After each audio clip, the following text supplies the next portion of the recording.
Back in the day, when the American League teams would travel from Detroit to Chicago, sometimes they would stop by Fort Wayne and play an exhibition game against a semi-pro team in Fort Wayne. The Lincoln Lifers, there were several semi-pro teams of the time, and they would play an exhibition game just to break up the trip if they had a day off. In 1927, May 6th, the New York Yankees, the Murderers Row New York Yankees, the most famous baseball team possibly ever, came by Fort Wayne and played the Lincoln Lifers.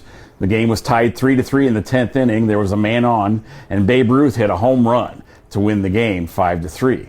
Now that Yankees team finished 110-44.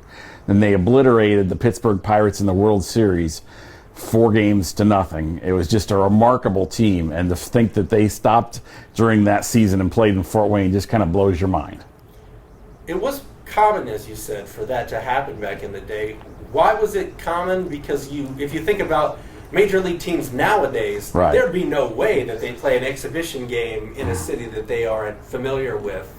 I think it was a way sometimes for the major league teams to see a pitcher they wanted to check out. It was a way to, it just was mainly a way to break up the train ride, really. Because otherwise they'd just be sitting there drinking the whole trip, and managers like, I don't think that's going to work so well, But that was part of it, So I read that there's about 3,000 fans. This is at League Park, which is now Headwaters Park. Right. And so Babe Ruth was a name at that time and always has been. So what was it? What do you think it was like for Fort Wayne fans to come out and see, Babe Ruth and the greatest athlete of that time, maybe ever? Imagine Wayne Gretzky playing an exhibition game against the Comets, or Michael Jordan, say, coming out and when he was in his prime and he was going to play the Mad Ants. I mean, it would just ridiculous. It would just be so much fun. I mean, we had a little bit of a taste in that when the Minnesota Twins would come and play the Wizards back in the day.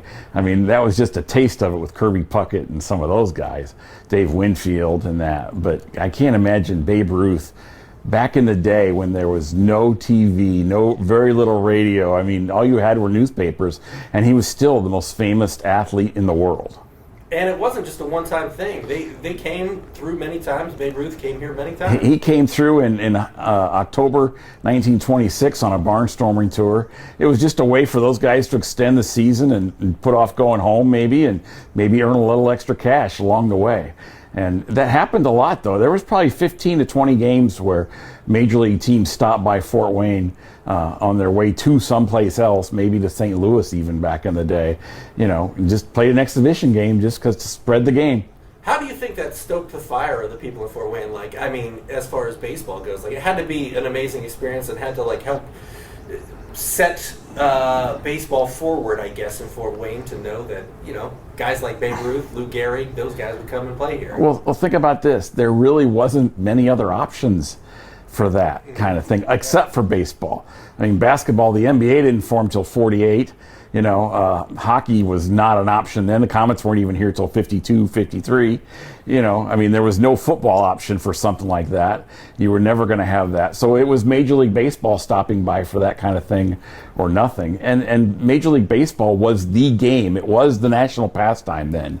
And it just was it was the deal. It was the thing everybody followed back then. Have you had a chance to look at any of the articles or different historical pieces that have come up? Obviously in your book you wrote about that game on May 6th. Have you had a chance to look at some of those old articles? And if so, how would you have covered it back in the day of him coming to town? What kind of... Well, back then, sports writers didn't quote the athletes much. Huh. It's funny because they'd write 10 to 12 inches sometimes, but they have the biggest headlines in the world, and they might have one picture too. And it would be a pregame shot. It would be a staged photo from a pregame of maybe Babe Ruth or Lou Gehrig with their bat on the shoulders. It was kind of like that more than anything. Or they'd have, they used to have the players, like they did this in hockey all the time. Whenever the Red Wings came to town, they'd have Gordie Howe talking to Eddie Long and Len Thornton or Lionel Repka. They'd stage the photo before the game because they didn't have the capability with those cameras at the time of taking stuff during the game. For you, when you researched this, what was that process like, trying to research and get the facts? Because I know you're a facts and story-related guy, you don't want to print anything out there that could be incorrect or even construed as... Well, there's the urban legend that Babe Ruth's home run landed in a train car and kept going. It was his quote-unquote longest home run ever, but it's an urban legend. It wasn't mentioned in either newspaper, and it's the urban legend of every town that Babe Ruth played an exhibition game in.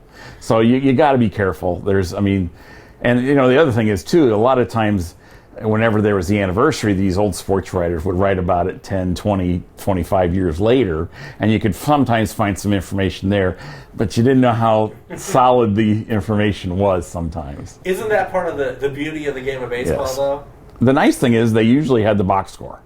They were big on box scores back then, so that helped, and you could look at that. And the other thing is, this is such a famous game that it's been covered many years in Fort Wayne historical documents and books about Fort Wayne's history, just history in general, not just sports history. Good deal. What papers covered it back in the day? Was it the News Sentinel? Was it? Well, I can't remember if it was just the Sentinel or the News. I think the Journal Gazette was one paper at the time. That's the microfilm I've looked through at the library. Good deal. Anything else you'd like to add on the Babe Ruth topic? Not really, other than he played one game in 26 with his barnstorming team. He hit 2 home runs and he played every position but catcher.